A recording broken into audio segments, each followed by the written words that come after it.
Cue Hamilton references. The Orphanage is. You're literally gonna hear this so much during this episode. Hello. Do you want to play a game? What's your favorite scary movie? Be afraid. Be very afraid. See dead people. You're gonna need a bigger boat. Here's Johnny. The power of Christ compels you! The power of Christ compels you!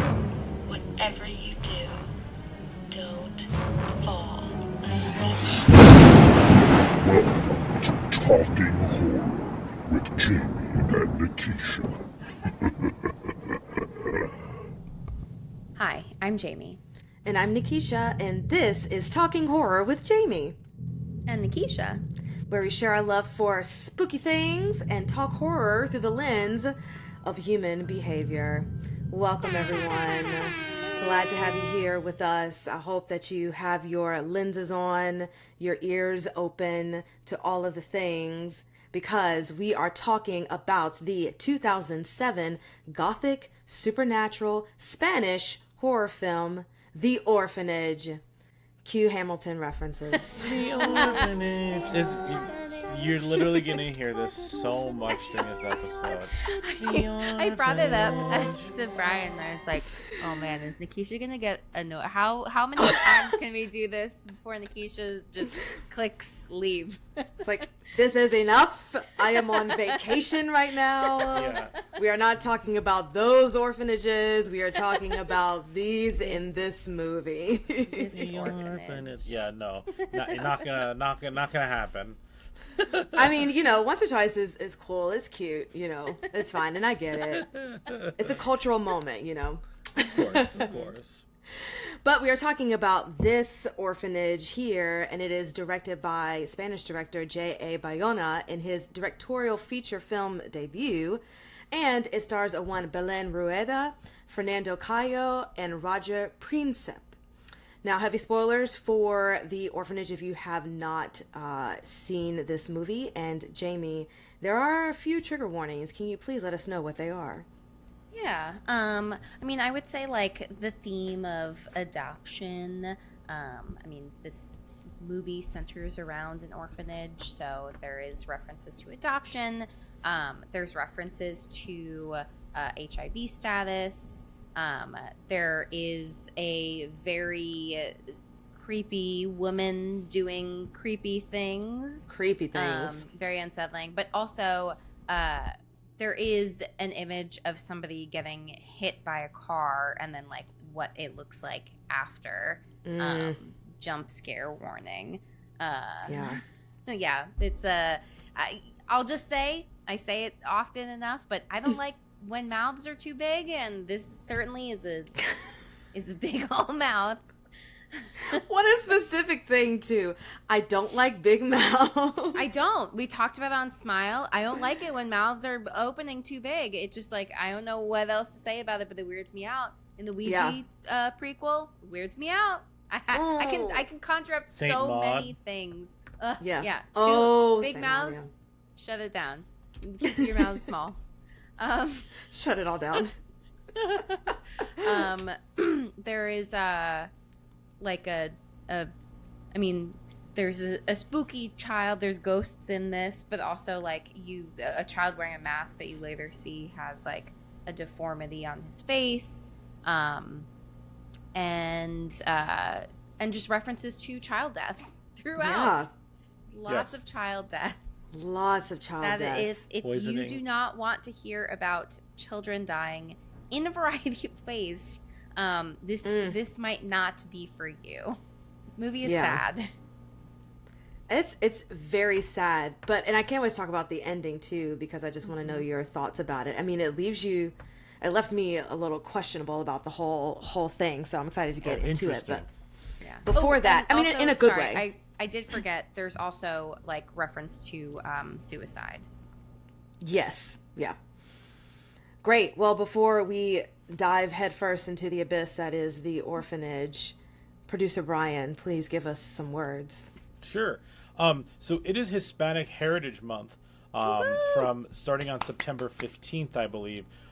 So we are super excited to be doing a couple of Spanish directors that we really, really enjoy. Yeah. I chose The Orphanage because I love J.A. Bayona so much. He was born in Barcelona, Spain, and his movies just like really speak to me in different ways. The Orphanage, spoiler alert, The Orphanage is one of my top 10 favorite horror movies of all time. I love this movie. I think, and we'll get into that obviously on this one. Next week, I believe we're doing Wreck. Super excited. The amazing found footage Spanish movie. Love it. And then Nikisha, you haven't seen it, right? I haven't, but it was one of those top mojo list of somethings. Right, So right. I feel like I know what the ending is, but I'm super excited to watch it all the way through, regardless. Yeah. And then we're gonna finally do Pan's Labyrinth. Guillermo del Toro, who executive produced this movie. I was literally about to say we're that. watching. Yeah. But going back to J.A. Bayona, his movies are fantastic. If you haven't, also his new movie is coming out this year, and I'm very excited for that. So, as Nikisha mentioned, this was his feature film debut, The Orphanage. He also directed The Impossible, which is about the tsunami in Thailand. Stars Ewan McGregor, Naomi Watts, a young Tom Holland.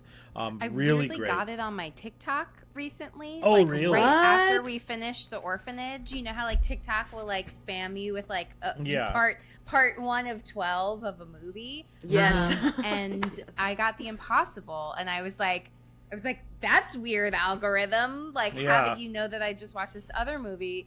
But like, I haven't actually seen it before, so I did invest some time watching through the different sections, and like from what I saw, it's really good, and like the chemistry between Naomi Watts and Tom Holland is like very impressive, especially for like him being such a young child actor at the time. Love that. Yeah, and also a highlight from that movie is the actual tsunami sequence. I saw it in movie theaters. It's a breathtaking sequence. It actually takes your breath away in terms of how scary it can be. Then the fantastic movie A Monster Calls. You should definitely check that out. He did direct Jurassic World Fallen Kingdom, which is a bonkers nuts movie, but it's well directed. Is that part of the new? Okay. That's the in the new trilogy. That's the middle one. Is that the one that we saw in theaters and then like Yeah. walked outside and it was like the Pride Parade was happening, and I was like, Yeah. what a fun way to end this movie. That was Yeah. interesting. That was that one. And then his next one coming out this year is Society of the Snow. It's about I believe the Uruguayan Andes crash where they all had to kind of survive, and based on a true story. I'm really, really excited for that one. So I really like him. He's a director I will be my butt will be in a seat for, so I'm super excited that we're doing this. But as a reminder, you can find us wherever you are on social media at Talk Horror Pod. You can find us there, and then of course we're on YouTube. Hi YouTube. Hello. So I'm excited to kick off Hispanic Heritage Month with The Orphanage. Fantastic. Well, speaking of all those fantastic movies, have y'all watched anything new this week? No, we're Yeah, I just think so. we're starting to tonight we're gonna finally watch Friday the 13th Part 7. Same. The New Blood, because we're getting prepared for our some of our October recordings at this point. So so two things that we're going to be doing in October, just as like for all of you listeners out there, we're going to be doing the one I just mentioned. It's going to come out on Friday the 13th in October. Matt Woods is our guest, who you've heard before in our Scream episodes. And then we're also for Halloween we're doing Halloween Season of the Witch, Halloween 3, which I don't think any of us have seen. No. Yeah, so that'll be a real fun one to do. But I don't think we've watched anything, right, Jamie? I don't think This. so. Yeah. Fantastic. Well, I have to too busy living the lives, but also we're just too busy, Nikisha. I'm so sorry. I mean, yes, when I have the opportunity to watch something new, I end up just watching Bob's Burgers for the 80,000th time. So I totally, absolutely get it. And then I just pick out the Halloween episodes because they're the best episodes Oh, of they're Bob's so Burgers. good. Yes. So, yes. Do you have a favorite Bob's Burger Halloween episode? Absolutely. It is The Haunting, when Bob and Linda rent out a random house to do a haunted house for the kids to walk through because they want to scare Louise. And it's just it is literally the best Halloween episode. A good second is Full Bars, when Jean is dressed up as Queen Latifah. It's a great time. But I do have to shout out my friend Desmond Sean Ellington, part of the Ham Fam, because he has been messaging me all of the horror movies he's been watching, and it's been fun cool. to tell him, like, oh, we did an episode on that. So he recently told me he just watched His House, which I know was like a favorite Yes. for all of us too. And so I was like, well, go back and listen to our podcast because we did an episode on that one. Did he like His House? He really did. Yeah, he enjoyed it a lot. Awesome. And then he watched Something's Wrong with the Children, which we Oh, might yeah. have talked about, but I haven't watched it Briefly. yet. Yeah, we talked about it a little bit because I actually really liked it. Yeah, I need to add that to the list, as well as Cobweb, but we'll get into that one too. Cobweb's nuts. Great. So I just wanted to shout him out because he's like, Woo! catching up with the Desmond, you said? podcast. And say it again. Desmond? Yeah, Desmond. Mm-hmm. Hey, Desmond. Yeah. Woo! Hey, Thanks for Desmond. listening, enjoying Thanks your for movies. listening. Yes. Fantastic. All right. Well, let's get into The Orphanage. We need a plot summary. The Orphanage. Eliza, so much. We've hit our number 2. So are we done? Yeah, I'll stop. We'll do it at the end. We'll all take a breath at the end.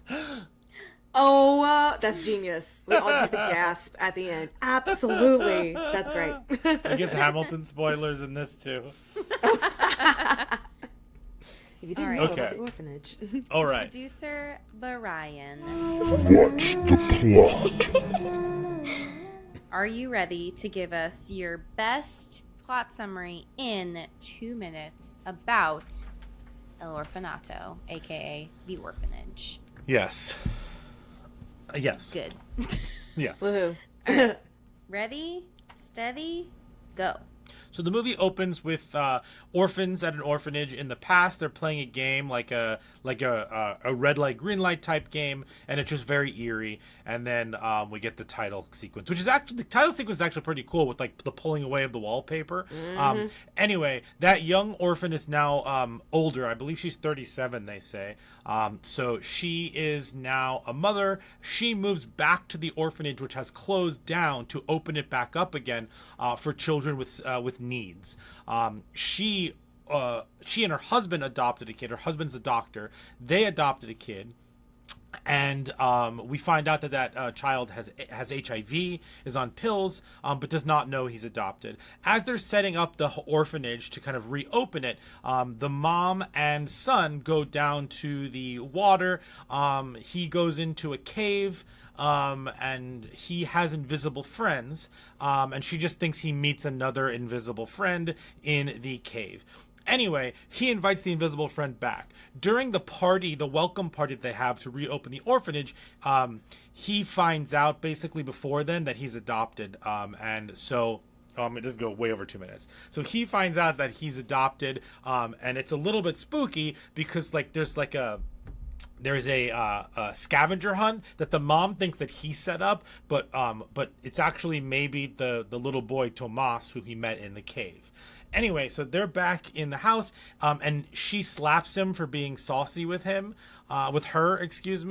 and then before the party, and because he wanted to show her like Thomas's little house.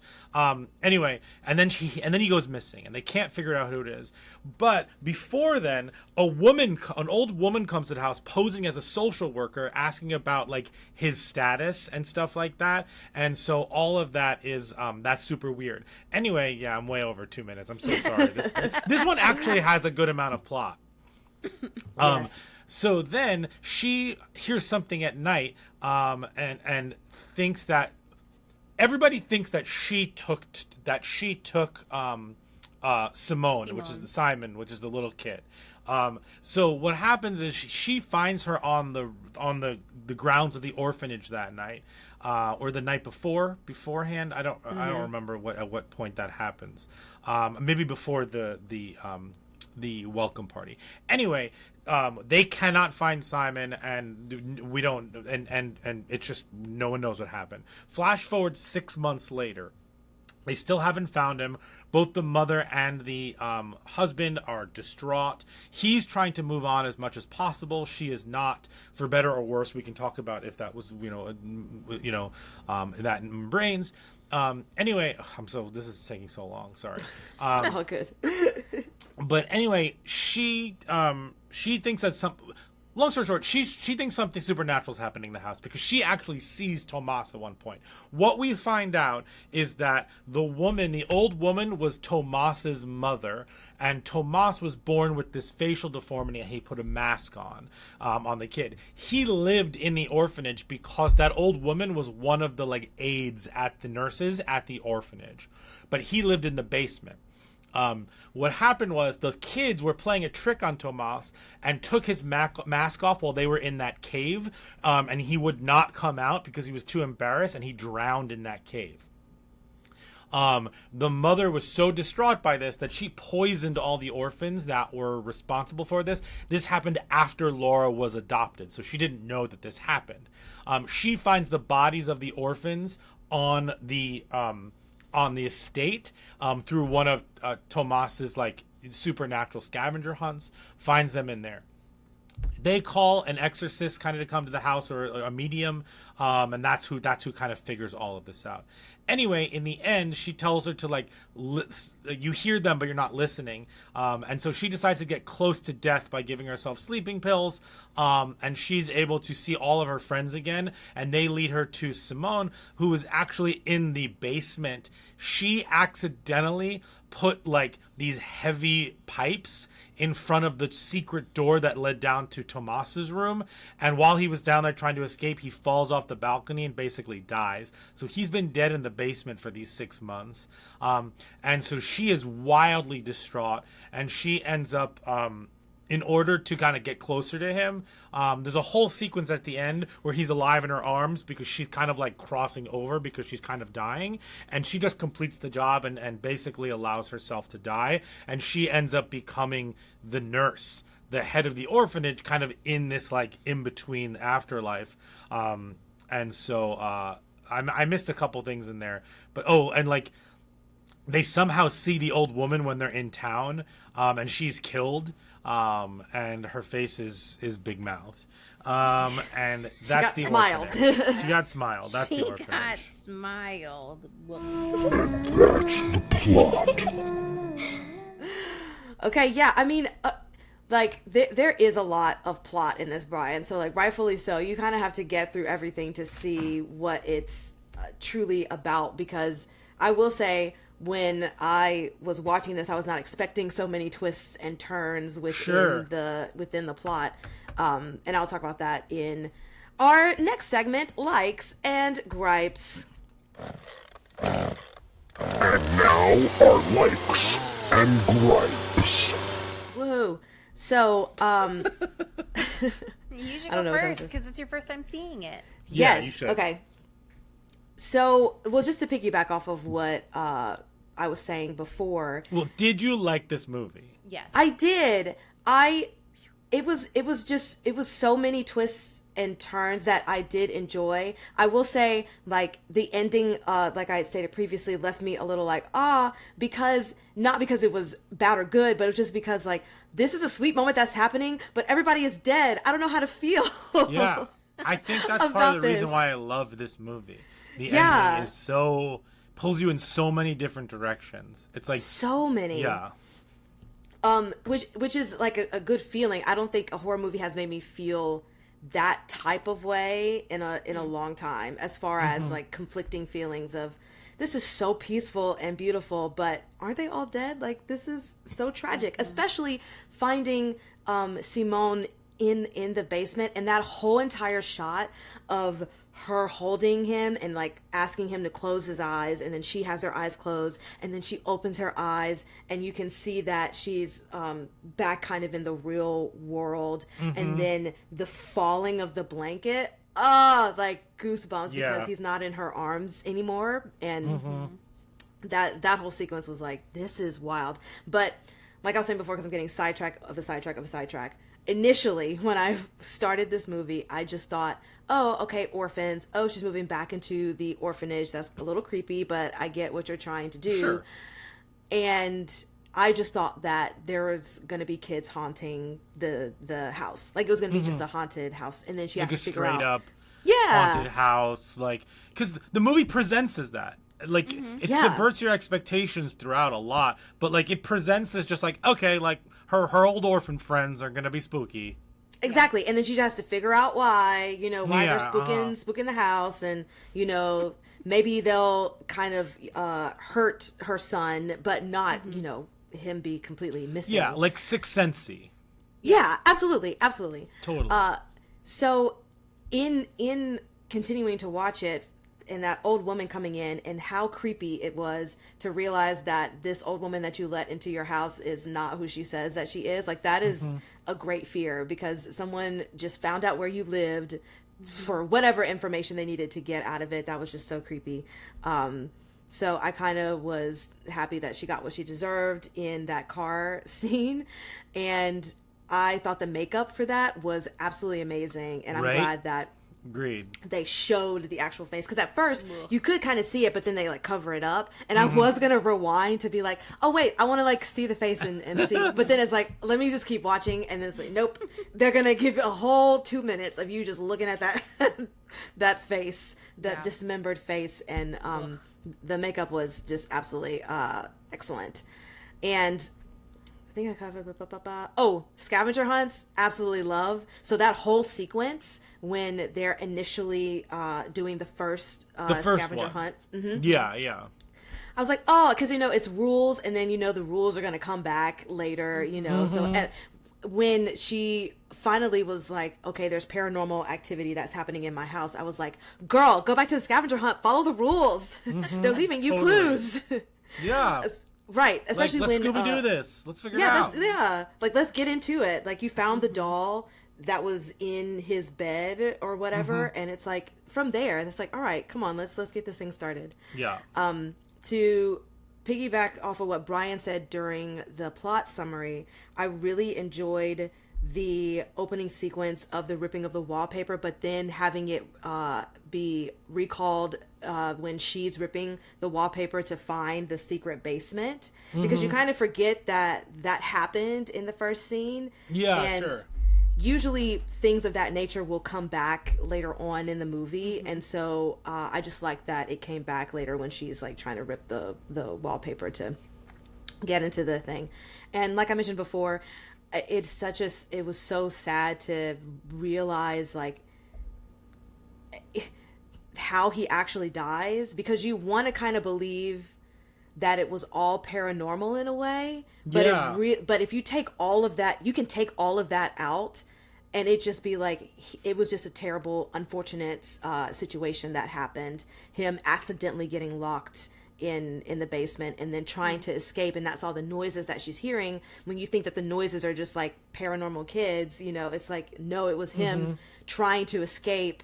And yeah, and like, realistically, the little kids aren't nefarious in any way, No. like, they're just like ghosts in the house, and something horrible happened to them. And then we can even talk about it, like, there's that whole section about doppelgangers that they bring up. And which, and I it's not like, Tomas wasn't trying to hurt him. Or maybe he was. Maybe you feel differently. To me, he just wanted a new friend to play with. Like, he found someone who like didn't mind, maybe potentially didn't mind what he looked like, and said, come here, and like, come to the house. And like, you see the shells outside. Like, it could be interpreted one of two ways, obviously, but I interpret it as more of like you, Nikisha, where like, it was all just unfortunate accidental circumstances that like nefarious things were like built in, like the woman coming to the house and all of that stuff. But I don't know. Yeah, it's interesting. Yeah, which I think that it's so layered in the best way, because you don't know exactly what the cause of everything is until the very end, and then you think, and then you find out like it's all just unfortunate. So yeah, it was a really interesting watch, trying to subvert my expectation of it just being a haunted house movie. That's a And good then point.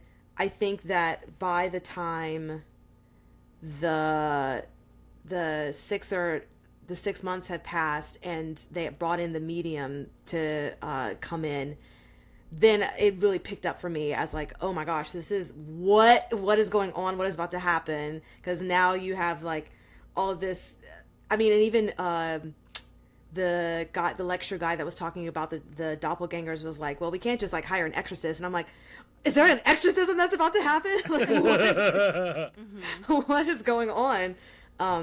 But yeah, I thought it was a beautiful movie and just so layered and interesting. But the end was just like, wow, for her to say, my son and these kids are more important, and not even really thinking about like her husband in that moment, because he wasn't really believing her, or at least wanting to help her in her and however she needed to process what was happening, and her just saying like, nope, this is I'm thinking about my son and I'm thinking about these kids, and so I'm taking my life so that I can just be here and be with them. I thought that was just a very interesting choice. But also it makes sense, because she wants to run the orphanage. Like, that's what her sole purpose was to be caring for these kids. And she was so concerned about, like, even when she lost Simone for the first time, she was like, these people are not going to let me take care of their kids because I just lost my own, my own son. So yeah, it was good. The husband in this very much gave me like Patrick Wilson in Insidious vibes. Yeah. He's like, I don't really want to engage in any of this like spooky shit, and like also kind of like, not that he was avoiding dealing with it, because like Patrick Wilson's character in Insidious like really avoids dealing with it until he absolutely has to face it, but like right. There was kind of that like rejection of this otherworldly stuff that like, I just, I don't want to be here anymore, like I need to get away from all of this, like you do you. Yeah. Like that whole sequence, like literally felt like it came from the Insidious book. Well, I think this was before Insidious. Yeah. But like that whole portion of the movie, like Jamie just mentioned, where it's like he lets them go. He kind of lets them into the house and lets them do the medium stuff, and then he halfway meets her in terms of like letting her believe this, and then just like pulls out the rug and be like, I can't do this. Like what are we doing here? You know, like that. Yeah, like literally those scenes I bet you could watch those scenes side by side and they'd be very similar. Absolutely. Yeah, that's it for my likes and gripes. I mean, I will say that this is not my particular favorite brand of subgenre of horror. But this is a great movie for the subgenre. You know, like it's well made. The acting was wonderful, and I really enjoyed a lot of the sequencing that was happening, especially like I said with just the scavenger hunt and with the blanket falling out of her arms, and yeah, I thought it was a beautifully shot movie. And I think I said Wikipedia described it as a gothic supernatural, and I'm like, yeah, that's definitely the vibe of the cinematography, not just with like the architecture of the orphanage, but just how some of the things were shot were very much just like gothic vibes. And even though he didn't direct it, it has a lot of Guillermo del Toro like vibes to it. Absolutely, the gothic vibes. The gothic, sure. Yeah. So yes, that's my likes and gripes. Jamie, Brian, which one of you would like to go next? Go for it, Jamie. Sure. I don't remember when I saw this movie. I don't think I saw it in theaters. But I truly like can't even remember. I also don't remember it being sad. I just remember like I had this similar like Sixth Sense kind of nostalgia view where I remember it being scary, and then upon rewatch now, I'm like, oh, this is deeply sad, and like I just kept remarking that throughout the movie. Brian can attest to that. Because like I was talking it through, because it definitely has been a while since I have seen this movie, and I could only remember bits and pieces, but I was like remembering it like moments before it happened, and like I was like, oh wait, she did this. She is and I was like, oh god, now I have to sit through this whole movie and like remember everything else. But I really enjoy this movie because when you don't know, you're watching it and you're like, this is a spooky house, there are these like spooky ghosts, and there's this one ghost in particular who's like doing something weird, and the Beninga stuff kind of feels like a weird red herring, or like you're not totally sure what's going on there, but like it does feel way more centered towards like haunted house. Upon rewatch, this movie is devastating. This movie is like very difficult to get through because, you know, oh my god, I'm like getting emotional. I found it like really sad upon rewatch.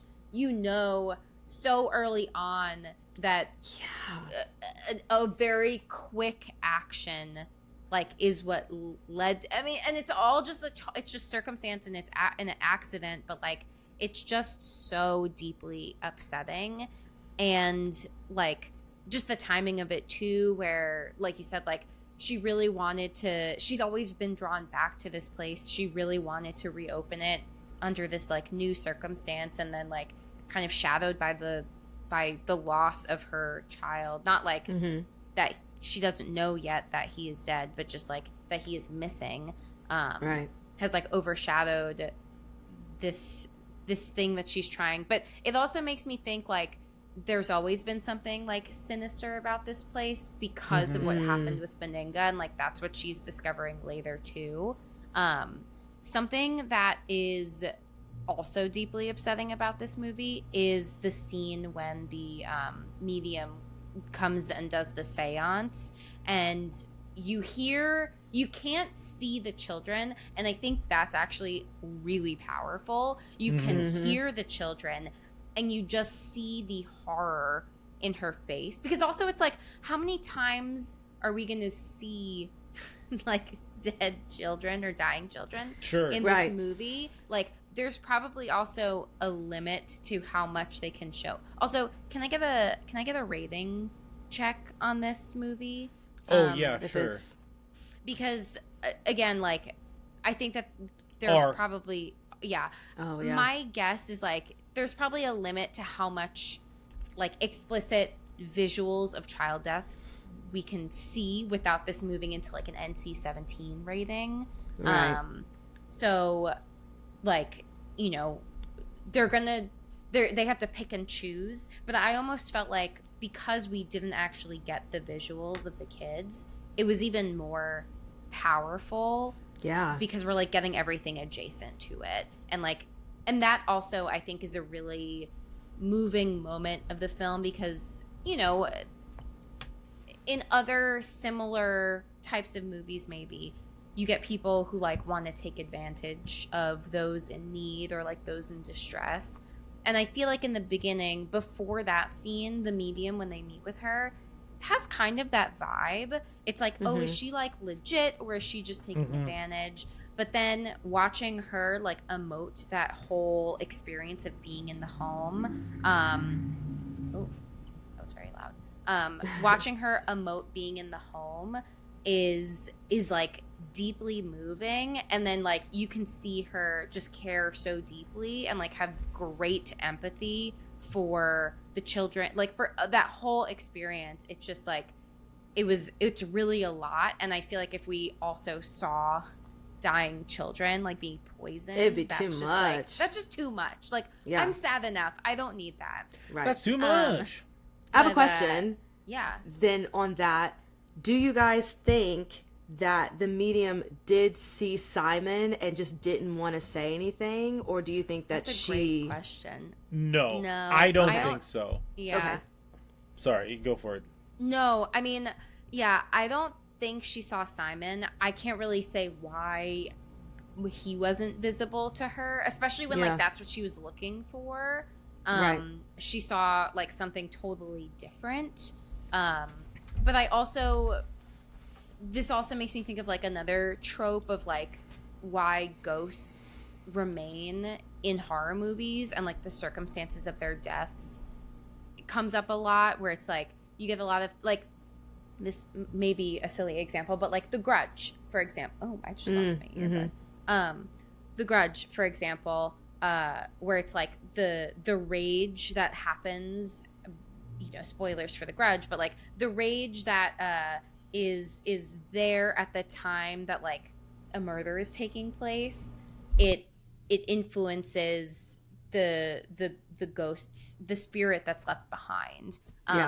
So it's like, you know, this trope of like particularly egregious or violent murders are then causing these ghosts to stay behind. I wonder if that's why the medium was like more easily able to tap into these young children as opposed to Simon, because even though his death is like tragic and deeply upsetting, like it was an accident, it wasn't a murder. Right. On the flip side, like there's also stories about ghosts who have unfinished business, and like in some ways, like, you know, Simon's just a child, so like he would have had his whole life ahead of him. So it's like, why still does he not show up? I don't know. But those are just some of the thoughts that I had of like when we're encountering ghosts, and like why I'm able to kind of write off like, yeah, I don't know why Simone's not here, but like all these other kids are here. Like, but I didn't even think about that. I was just like, it didn't even come up in my thought process in that moment. Well, she mentions in the movie that like it's a scar on time and a knot, and it's the knot that like ties two things together, like Jamie said, that vulnerability, the murder, the whatever. I think that because that was the strongest energy in the house, that's she was drawn to that time period, that thing, and Simone was just is so far, even though it's the priority of the movie, it's so far below the priority, like spiritually and energy wise, of that moment with Benigna and the kids. That absolutely makes sense. Also, you, Jamie, just saying like Simone, you know, has his whole life ahead of him, but it was so sad, the scene where I think they were talking about death and him saying like, I don't think I'm gonna live a long life. It's like, what? That's true, because he's also sick, and like he probably wasn't gonna live a long life, and like that's also deeply fucking sad. This movie's so sad. That's so sad. And then the like Peter Pan motif like strung throughout, in terms of like the lost children, the lost boys. I forgot about that, and when they started bringing that up, and then they were calling her Wendy, I was like on the verge of tears. That was so so deeply upsetting, but such a good like allegory to bring into this story as well. And I felt like it really tied it together, because like she does, like she comes back in her own way and like does take care of the lost boys, but like she's coming back to take care of all of these young orphans that she was friends with. Like these were her childhood friends. Oh my god, it's and so all them sad. recognizing her at the end too. Yeah. Oh my god. Yeah. When they like touch her face, and it's like, oh my god, it's Laura. But also that moment where Tomas takes the hand of the blind girl and brings her over, like just to show that like he's not just mean spirited. Yeah. He's just another kid who just like. Like kids were being kids. The way that he died, I'm not excusing the kids' actions, but like kids were just being kids, just like the mom was just like trying to tidy up the closet. Like it was they didn't mean for those things to happen. It's just so sad. And the best sequence in this movie, and Jamie and I were just like talking about it while we were watching with our jaws like on the floor again, because I had forgotten, but she didn't. This whole sequence where she trying to bring the kids out, and it's the one shot of her playing the game, and every time the camera pans to like see if anybody's behind her, like it's nothing. Then it's the door opening. Then it's one kid. Then it's all the kids. It's amazing. By far the best scene in the movie. This is my favorite part of the movie. It's just like the back and forth Nothing happens the first 2 times. The 3rd time you clock the door open. The 4th time you actually see the first child ghost, and you're just like, oh fuck, something's happening. They're here. Well, and truly, like, and I forgot I put this in my notes too. The fact that if you're thinking that all that she needs to do, like I said at the beginning, is like play the game, the scavenger hunt game, and then she'll be able to find him. And then she's like, I played your game and I still didn't find him. So I thought it was so cool that she had to go all the way back and start playing that red light, green light game in order for her to actually find exactly where he was. So it wasn't like, you know, as easy as she thought. Well, not as easy. It was all not easy, but it wasn't just like this one thing she needed to do and then she would find the answer. But still, that whole moment of like her chasing the girl into the into the closet, and then it starts opening and closing, and it takes her a second to realize that that's what the doorknob looks like. Yep. And then like that whole sequence. Honestly, that sequence to the end of the movie is like A+ stuff. Oh my god. Yes. Yeah. Absolutely. It's so good. But yeah, and it's like, because it's not just about, there's another line that the medium says about actually having to like believe to see. You don't see to believe it, you believe it to see it. And so it's not just her playing the game, but she has to like buy into it in order to see them. So like she's like playing the game as a child once again to like play with her childhood friend. Oh my god, it's just like, it's so good.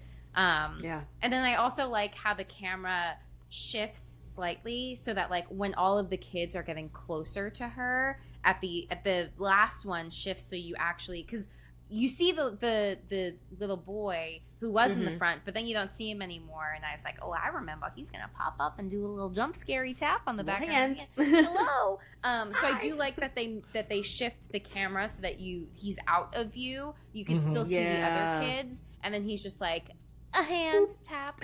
And then they all scatter and stuff. But like, man, yeah, that's so good. The following sequences are so good. And I did look away. Like I couldn't look at Beninga's big awful mouth, and I could not look at Simone. Like I already knew, and I was like, I don't want to look at it. I don't want to see it. It's just so sad. And so yeah, I think it definitely warrants the R rating for just seeing him. I think if we didn't, I feel like this movie would have been, well, there's still just a lot of reference to child death. But, well, and then the whole sequence of her going through the ashes and finding the bones of all of the kids. Them bones.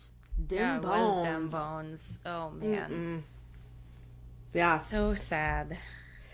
Is that all you have for likes and gripes, Jamie, before we move on to Brian? Did you have anything else you want to add? I think that's it. I guess my only gripe is like, there's some moments a little bit earlier that feel a little bit slow, because there really is a lot, like you said, packed into the plot. But I think that like there's this point where we move away from Meninga as much and pivot to like the ghost kids. That I feel like then like from there on it just kind of like moves along more steadily, and like I'm like fully locked in and engaged and like with it, but like it kind of takes a little bit to get there. When we like go back to the cave and like all that stuff, I'm kind of like yeah. But after that, like I'm you said, in. Jamie, that's got my tissues, and here we go. Yes. All right, Brian, would you like to add to all this? I know you had mentioned and did a TikTok. Y'all go on our TikTok of how much you enjoyed this movie. Yeah, I love this movie. This is literally a top 10 horror movie for me. This fits right into my wheelhouse subgenre of like emotionally manipulative and emotionally like powerful ghost stories. Like this, The Sixth Sense, like that kind of stuff, or like these thriller types that kind of say something in the end or make you feel something more than just being scared, like is very much what I love. But I'm going to start with my gripes for this movie. A gripe of this movie is that I just find it very hard to believe that they purchased this orphanage and like didn't know what happened to those kids. The movie doesn't go into enough of that. Like maybe Benigna like forged all the paperwork that they did get. She became a social worker and forged the paperwork that all did get adopted, like hiding their deaths. What about the head nurse? Like all of a sudden these kids are dead. Did they try to cover it up? Was there a big cover up that they didn't know about? It just for someone who's with someone who defines themselves so much by the fact that they were adopted and an orphan, and like and associated themselves up so much with the fact that they wanted to buy this orphanage. It just seems wild to me that, not that she didn't go back or to do any research, because like that would take years and like just figuring out who you are, but she was pretty old when she was adopted. So like I just find it hard to believe that somewhere in buying this property and the history of it and like doing her own research on the orphanage and what happened to everybody, and maybe even trying to track down her friends. Like, Right. I find it very hard to believe, or I don't like that the movie doesn't go into why there's a huge gap of information for all those kids' deaths to be the twist in this movie, if that makes sense. Well, yeah, because to your point, like, why wouldn't she want to check on her friends from the orphanage? Yeah, she was 7. I mean, again, the people that adopted her could have like taken her far away, or like even if she wrote letters or something. I don't know. There's the gap of time, those 30-year gap of time. It needed a little bit more detail for me to like get in to really buy a lot of other stuff. I think that I get why they did it, but a mask party seems very extreme for like a welcome event. Yeah, I thought that was weird. Like I get it, very because creepy like masks. you have all the masks there, and Tomas can just like mix in with all of them because like you see his face like in the mask. You know, when she's looking for her son afterwards, she's like, you know, pulling the masks off of people, like and maybe it makes some of those kids feel more comfortable that they don't have to like show their faces and like they can just be whoever they want, like in a welcoming event. I don't know, it just seemed very extreme for a welcome event. And then it was just a little too convenient for me that they saw the old woman like at that stop sign. The only thing I could think of is that she was spying on them and they caught her. Like this whole time she's been doing like just a little bit more spying and stuff like that. And so she's always been in their orbit, but it still just seemed very convenient that like the one day they drive into town, you know what I mean? Like they see her at the crosswalk and she gets by a car. I don't know. That feels a little convenient. And then the other thing is when she sees the old woman in the little cottage on the property, she could have chased her down. That old woman was just shuffling. The way she runs was very strange. Yeah, you know? like It was, come on. yes, awkward. So those are my kind of biggest gripes, and I think those are big like some plot gripes here and there. But I like too much about this movie. I like that this movie sets up how good of a parent she is, and it doesn't necessarily it doesn't overly do it. It kind of shows it by having her be a good parent. Also have her have good intentions with the orphanage, but also showing that she's kind of fully parenting because her husband says like, "Oh, is it my turn?" and then goes back to sleep. But also I like that they show him. He's the doctor. They say that a couple times, and he's more science-based, where she's more faith-based. But it seems like they have a good, loving relationship. Like just in general, even though like she's doing a little bit more of maybe a lot more of the caretaking. But I like that setup. I like the eerie shots of the movie in general, like the tilt-a-whirl outside kind of like spinning or whatever that is. It also spins in opposite directions during other parts of the movie. I love the score of this movie. It's this very like big, verbose, like gothic, like over-the-top score that I think like underscores the movie really nicely. This is such a stupid thing, but when it's raining and they're out in the rain during the treasure hunt, I like that they stay wet, the two of them. I feel like so many movies, like, how are they immediately dry? Yeah. That's fair. I like the sense of fun with the scavenger hunts this movie has before it absolutely destroys you. I like the sound effects of Tomas wheezing under the mask. I like that she sees him. I like that she sees him at the beginning. Man, her fall in the tub looked like it really hurt.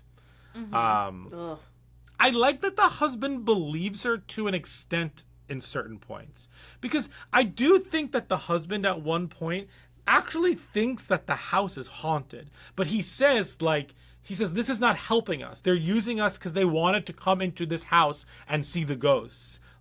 I don't think that he thinks that something spooky is happening in the house, but he doesn't see the connection between the house being haunted and the son, where she sees the house being haunted as a way to find the son. And I think that that's a really, maybe you don't read it that way, but I think that was interesting to me, whether or not that's how they portrayed it. Well, that would make sense because he's like, let's just get out of the house. Yeah. So it's not like he's like, let's just, okay, well, if all this is happening in the house, like, I packed her stuff, let's go. But that whole sequence where she's at the group therapy, or the grief. The grief group for probably losing a child. I really like that she gets to finally say what she wants to say in front of the group, about the invisible the imaginary friends, and then and that her seeing her son, when she saw him in the cave as she's chasing after, to figure out when she loses him. And I like that everyone else is like, yeah, I saw my kid afterwards, because it's just us coping, and we just see them, we want them, and I like that kind of undercut what she's experiencing, but it felt like it didn't undercut it in a disrespectful gaslighting way. I like that the movie immobilizes her right after, so when she's running, I think that's a gripe. They could have shown that she broke her leg a little bit more intensely in the water. It's already pretty intense and gross. But she got back up and started taking a few more steps. It's like, girl, if it was broken, you wouldn't be able to move. Yeah. But I'm sure, also think about the power of adrenaline and being a mom and trying to save your kid. There are powers beyond our understanding that sometimes in those moments people are doing impossible things. Yeah, The Impossible by J.A. Bayona. But yeah, I could have used a little bit more of a sound effect there, something to really show how much she hurt herself. Crack.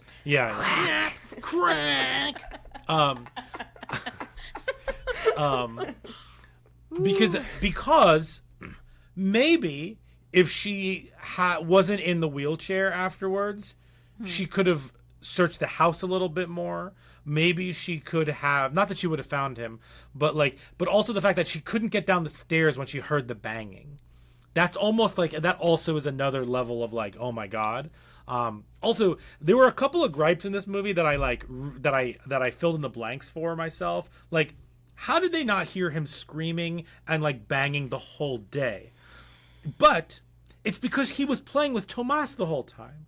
And the first time that he realized that, I should go upstairs, that's when that happened in that moment. I don't think that he was banging all day to get out of the room. I think he was having a good time with this kid. And then also the other thing is how do they not smell that body? I just think it was so far down and so behind stuff that it may have been a little stinky, but also that house may have been stinky in general. I don't know. There are ways to explain around some of that stuff, I think. For sure.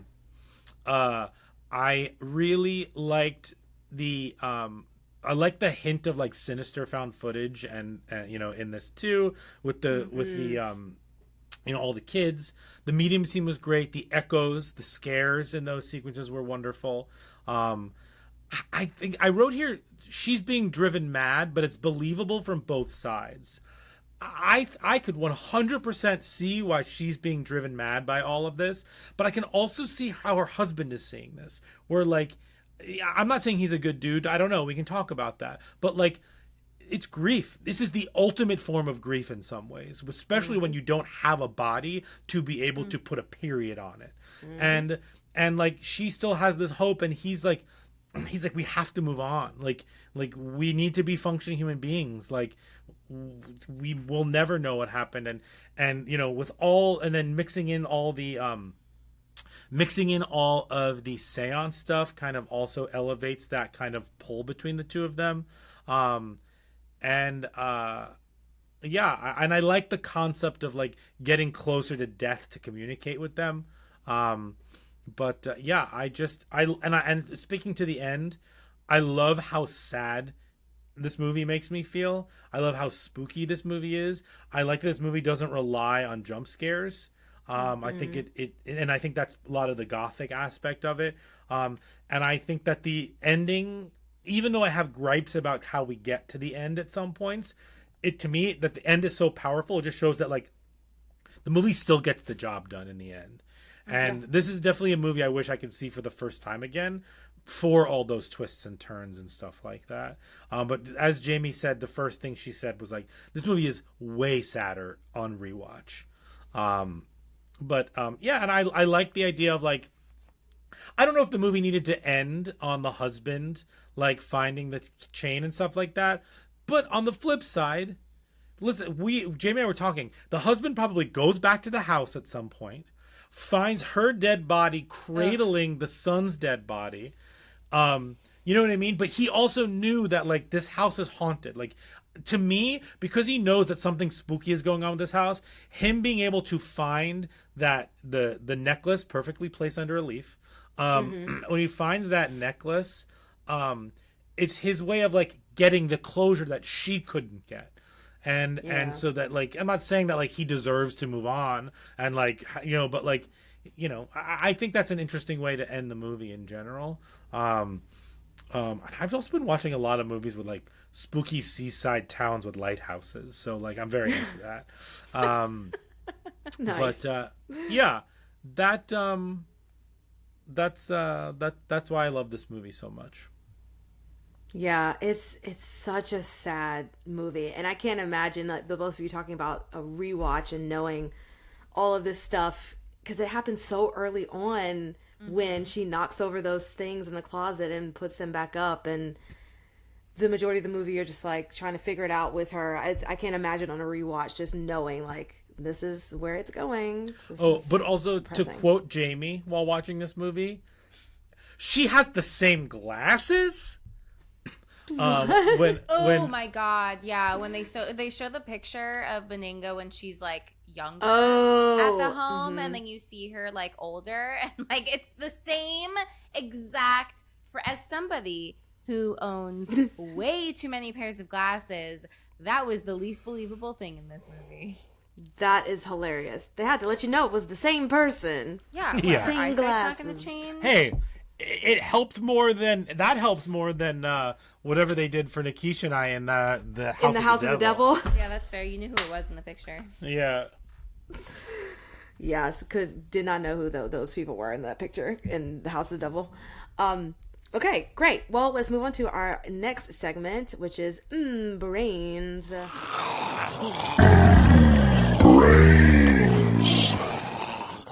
Tasty. So we kind of hit on some of this stuff, but I would just love Jamie's take on some of these things. But I want to ask, how healthy do you think it is for kids to have imaginary friends? And what do you think are the circumstances to which they create these imaginary friends? And then part C of this long question, how can parents be supportive to kids that have imaginary friends? Yeah, I'm not a child development expert. Preface. Yep. I'm always gonna give a caveat. I don't need anybody coming into our stuff being like, well, you said this, so I'm gonna take it and run with it. Right. But I think that it's like pretty developmentally appropriate. I think that there's a lot in both like having a healthy imagination as a child, and like exploring that. I also think it helps children with like socialization, because it's usually happening around a time where like children are socializing with one another. I mean, I think that period is like pretty long, but like more complex play perhaps, and you know, connecting with others. I think also there's a lot of like self-development that comes in that, because you're probably learning a lot about what like a parent or like an observer is probably learning more about like what that child likes and doesn't like through their imaginary friend and like through that type of play. So I think that like, I think it's very healthy. I don't think that there's any indicator of like, oh, they did this because like they can't socialize. I think it's like probably the opposite. Okay. That like they can socialize, and like this is how they're exploring it. So yeah, I don't think that it's like because they're less, or like there's more like issues with social connection, or that they are like worse off by any means. Like I think it's just like there's a lot of exploring for children to do, and like this is a means for them in a way that's like makes sense to them to like work through different stuff, explore different ideas, explore fears, likes, dislikes, all of that stuff. So I think that in terms of like how parents can support their children, like I think as long as it's not interfering with, you know, important things or like functioning or like, you know, regular stuff, if it's not like disrupting your like everyday lives, I think that, you know, it's okay to encourage. If it is potentially like that might, you know, warrant a conversation with some professional, or just like kind of setting boundaries around like certain actions or behaviors. But yeah. Did you guys have imaginary friends when you were young? Not that I know of. I don't think I did. No, I think it was an episode of Full House or something where I think Michelle had an imaginary friend, so I was like, oh, I want to try to have an imaginary friend. I don't have the imagination for that. Wait, that's so funny. You're like, I want to try. Truly. And it was like, this isn't working. I'll go play with my actual friends that I see. But I think that the great point that you made, Jamie, is recognizing that there's nothing wrong that's happening, and that, you know, unless there's disruptions that are happening or bad behaviors, then parents should look at it as like just their child being creative in a different way, you know, as opposed to thinking like, oh, there might be something wrong, you know, let's find out if there's an issue. Like, no, it's just kids being kids and playing. So grand. So adoption is talked about a lot because this is an orphanage. And I would like to ask, how do you think parents can help a child process knowing that they have been adopted at whatever age that might be? And do you think that their sit down that they had with Simon when he found out himself was helpful or harmful? Yeah. I think, I think these conversations are really, really difficult, like at any age. I think that like it's hard. I think it also depends on what the context of like the circumstances are. Is it an open or a closed adoption? Open being that that the bio parents like still are open to communicating with that child and like the family and things like that. Closed being like that connection is closed off, and you know, the child is not able to outreach the bio parents and vice versa. But I think like it's really, really difficult to have those conversations. Because I think we've talked about kind of not the same thing, but just the challenge of parents talking about certain topics with their children that are more difficult to explain because like a child is younger and can't understand like more abstract concepts yet and things like that. So I think that it's important in terms of like building strong trust bonds with adoptive parents or foster parents. But I do think that you have to be like really thoughtful and mindful. And like, even if I think when I say that, it's more of like, you can probably still say like all the best things. You could probably still do it like even with a therapist involved, if you have a family therapist or an individual therapist, but there's still a chance that like, you know, a child or a young person is like going to have a strong reaction, because like that's a really challenging like thing to grapple with. I think it very much influences like how a person might see themselves and like the connections that they have.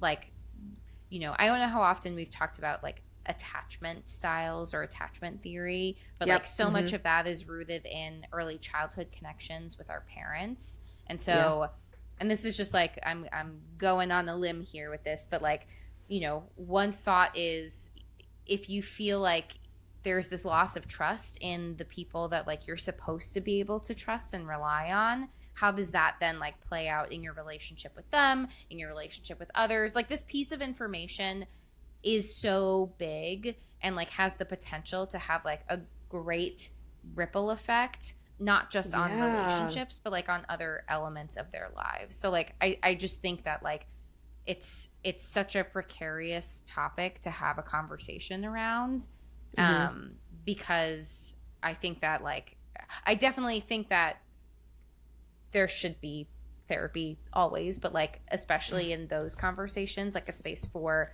the child or young person to like explore and process what that information means to them. And they might have a lot of questions, and they might not have a lot of answers to things of like the why, and like can I connect with that? Can I connect with the bio parent? Like, can I reach out and like learn more about them? Because that information is really important to people. People want to know like where they come from. People want to know what their ties are, those connections. So I think like all of those are super valid questions. And I think it's important to be as transparent as you can in a way that is like age appropriate, in the same way that I think I mentioned that about like grief and loss, for like death for young people, for children. I think like be as like straightforward as you can be, but like obviously tailored in a way that is understandable for a young person. But again, I am speaking as like I have not been adopted, so like I cannot speak on that personal experience, but like that's what I imagine is like helpful. I mean, I did used to work in like foster care, but I worked in foster care with like older youths, like youths that were 16 and up, because in New York you can sign yourself to remain in foster care through the age of 21. So like, oh wow, and there was a lot of like benefits for 18 to 21 year olds who remained in foster care, like priority access to housing and like things like that. So a lot of I didn't ever have a circumstance where like any of my foster youths were adopted. They were all living independently. Gotcha. So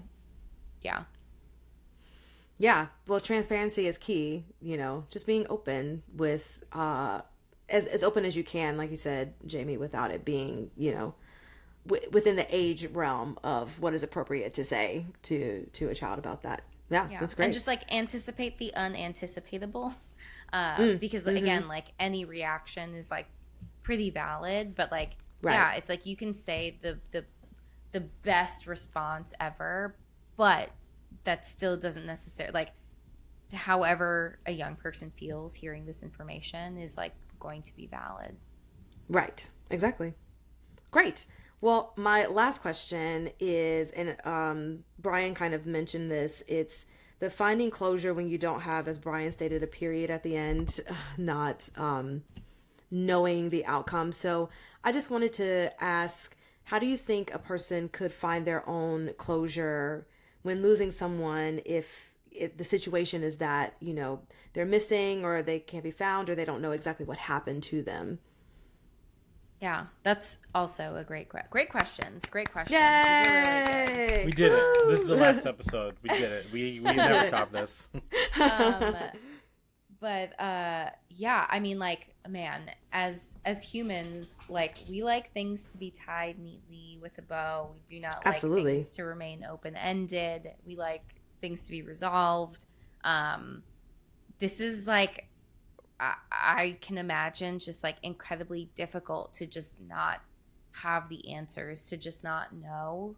And I think that takes a major toll on people. I mean, like, we talked recently about true crime stuff, but I think like that's kind of what it makes me think of, where like there are some like unsolved cases that have been unsolved for such long periods of times, and then like even eventually like years or decades later they find out information, and like I think that there is that element of relief that people get even decades later.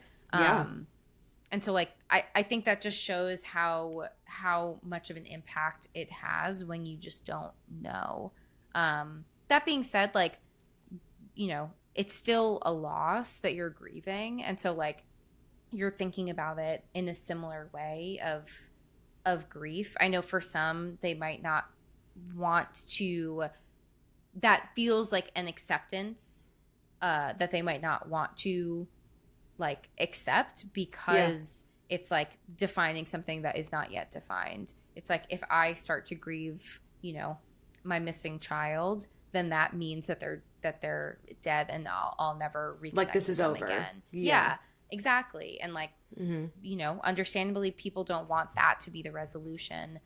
Right. So it's like not being ready to get to that point. But I think also that stirs up like a whole bunch of other challenges of like, you know, things feeling unresolved, feeling stuck in a lot of ways. But I think like, you know, because it's also more gray, like it's not black and white, that you can potentially treat some of that like grief experience in a more gray area. It's like I might not yet know what happened, Right. but like they're not in my life in this moment, and like our paths have split apart, and like, you know, how can I honor this person even if I don't yet know what happened to them? Like I think about like you can still do some of those things even if you don't have the resolution that like you're looking for,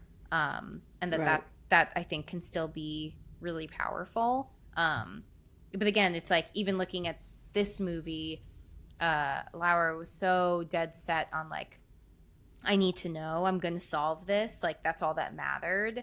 And her husband bailed, and, you know, is that because like part of it was like, this house is spooky, I gotta get the fuck out of here, but like how much is also like you're leaving your partner that like you are both taking care of this child, and like are you done? Like are you like, I'm, you know, I'm operating under the assumption that he's like just gone and like that's what it is, Right. and like I don't need to dig deeper, whereas like he she just wants to couldn't- move on. yeah, and like she couldn't move on without that information. Right.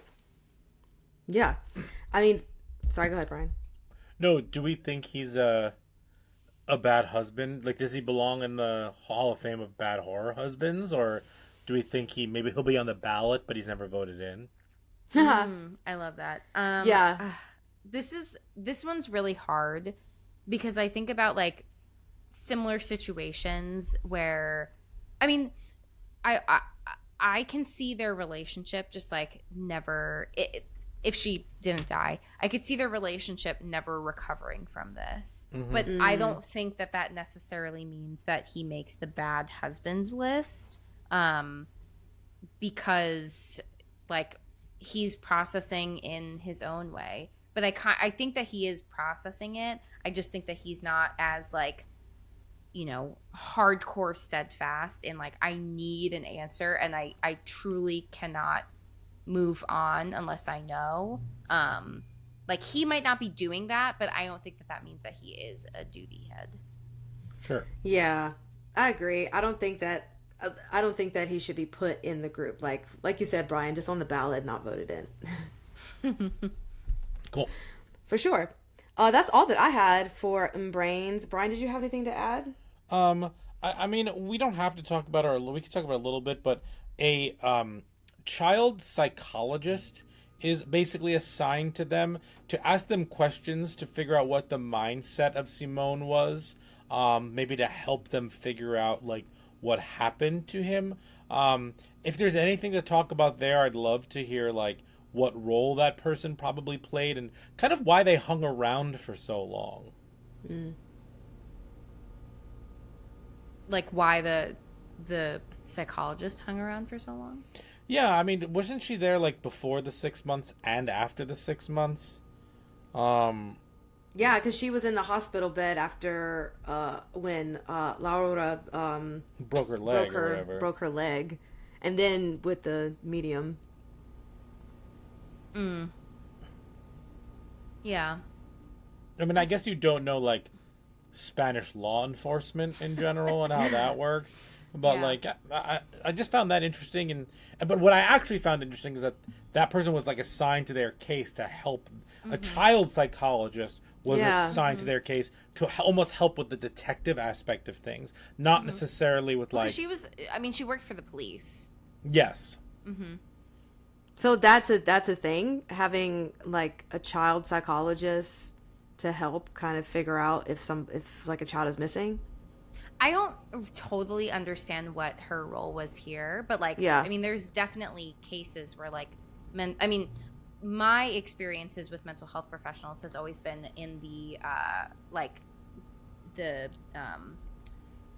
what am I trying to say? Like the district attorney side of things, but like there are mental health professionals who are also working on the like police side of things. So I think that like there could, we're everywhere, baby. We're Yes. Yeah, it feels like a procedural. Like this child psychologist is teamed up with this rookie officer, and together they're gonna figure out what happened to all the missing kids this Sunday on CBS.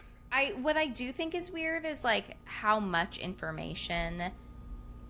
And maybe I don't know, because I don't know what it's like in real life, where like sometimes you hear that like the police are not very forthcoming with details and information. Other times like they are, because they are building this relationship with like the families who are going through these experiences. I think it's interesting that she says to them that I guess the leading theory is Benigna abducted Simone, and like that she's like telling them that. I don't really know, like I don't know if I think that's helpful or not. Yeah. Sure. Also, speaking on Benigna for a second, Fantastic. Talking about her for a moment. So, we're to assume she came to the house to clear the bodies out, so like they wouldn't be tracked back to her. And she went into the house. Like, I'm not 100% sure why she went into the house to, like, talk to her. Just to get access to the grounds or something like that. And then the next thing that and now I guess she's just, like, taking care of this Tomas doll. Like, instead of him, like, the movie doesn't explain it that well, and I don't think it needs to per se, because it's more of like what it's eerie. But her saying that she was a social worker and going in felt, when she was she trying to get more information on her? Was she trying to like blackmail her, or she was just trying to? I guess she was trying to figure out more information about what types of people would be moving into the house, because maybe she knew her son was haunting it. I don't know. No, my guess was like because she was planning on reopening the orphanage as like that facility, that she wanted to get rid of the evidence that she had left behind. Yeah. And was she think I agree with threatening that. her? Like, was she like passively threatening her when she's sitting down with her with the conversation, and she hands over like Simone's files? Right, I That don't I know. don't know. I don't know Yeah. like how she had access to that. Right. That was I weird. that's why I like the idea that like she was a social worker and she was able to like falsify lots of documents to cover up everything that happened there. But that doesn't explain what the head nurse would like. The head nurse just like disappears and doesn't say anything, or does the head Right. nurse just like move on and like doesn't like do anything because she doesn't want this to affect like her career? I don't know. Anyway, You got to write a prequel, Brian. I know, Fill in all these holes. I know. Anyway, Produce it. some other thoughts. Yes. Fantastic. All right. Well, should we Rotten Tomatin this? Rotten Tomatin. Yeah, let's Rotten Rotten Tomato this. It's the Rotten Tomatoes game. All right. Rotten Tomatoes. Is that what you said? To Thomas? Rotten Tomas. But he wasn't rotten. He was a beautiful boy. No. He was. Poor boy. All right. What do you think this has on Rotten Tomatoes? I'm going to guess 74. 91. This has an 87% on Rotten Tomatoes. Nice.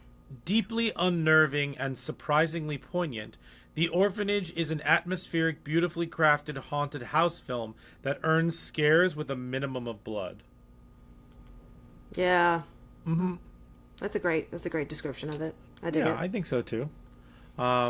Should we do the 4 S's? Yeah. Skull, scare, shakes, and suggestions. The Talking Horrors 4 S's. All right, the 4 S's are skulls, scares, shakes, and suggestions. We're going to rank them 1 through 10.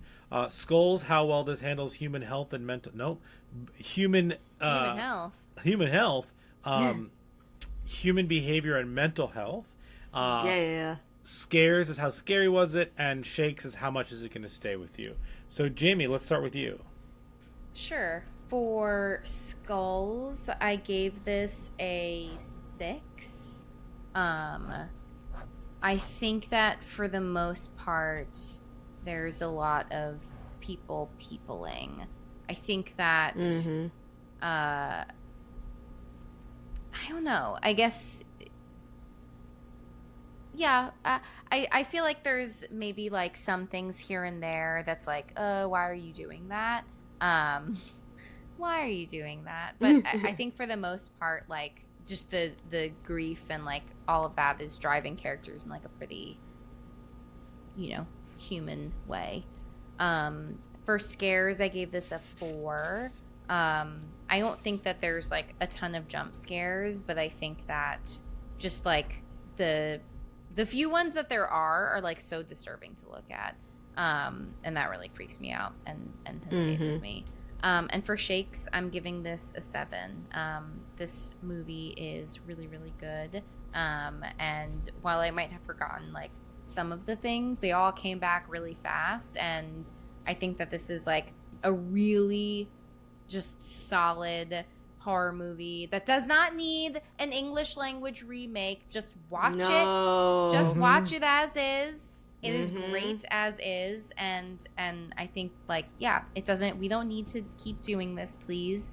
It stands perfectly, wonderfully as it is. Agreed. Nikisha? Skulls, I gave this a 7. For the people that are peopling, it's just a lot to deal with. So, I thought they did a good job of trying to portray all the different emotions that comes with the situations. Scares, I gave it a 2. I didn't find it scary. And shakes, I gave it a 5, only just because, like I said before, this is not like my particular subgenre, but that doesn't mean that I didn't enjoy it and that this wasn't a really good movie. So, but 5 for shakes. Cool. My skulls is a 7, same reasons as you. My scares is a 4, like Jamie, same reasons as you. And I just love this movie. I'm giving this a 10. This is like, it's so good. I love this movie. Nice. And my suggestion is maybe cheating, but it has Pan's Labyrinth vibes in terms of kid going through things in some ways, gothic, but and it's also cheating because like we're going to be doing it. So, but yeah, I would say pair this with Pan's Labyrinth or something like that. Okay. All right. Jamie? You'd said it earlier, and I was like, oh yeah, this does have Sixth Sense vibes to me, just in terms of like very sad spookery. Very sad.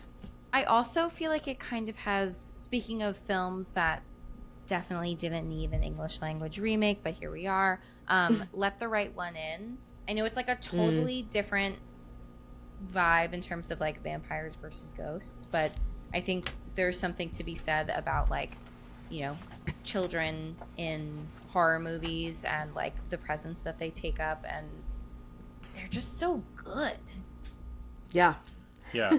Both of those movies that you suggested are in my top 10 horror movies of all time. Good. Nice. Same subgenre of like deeply sad, emotionally filling, like ghostly tales, even though one is not ghosts, but still. Yes. I suggested, because of missing kids, The Black Phone. And if also missing kids, Sure. but definitely on a lighter note, and animated, Coraline. Spoilers for sure. because there's like missing little ghost kids and a nice scavenger hunt if that's your vibe. Scavenger hunt vibes. Scavenger hunt vibes. Fantastic. Well, I think that wraps up our episode of The Orphanage. That's the third time.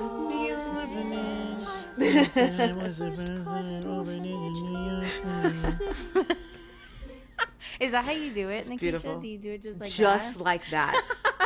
Exactly the same inflection, everything. Yeah. Just like that. I figured with all that beautiful diction. Right. Just mumbling through the whole thing. Yeah. Yes. So you can follow us on all social medias, the Instagram, Twitter, TikTok, at Talk Horror Pod, Pod. And Brian, where can they listen to us? Sure, you can listen to us or watch us wherever you get your podcasts. You can find us on YouTube. Hi, YouTube. You can also find us on Spotify. You can find us on Apple Podcasts. Rate and review us there. 5 stars, please. And thank you. Beautiful. How would we like to end? Are we going to gasp or going to... Yeah. On 3. 1, 2, 3. We all got to be Eliza, if only for a moment. If only for a moment. Thanks, guys. Bye. Bye.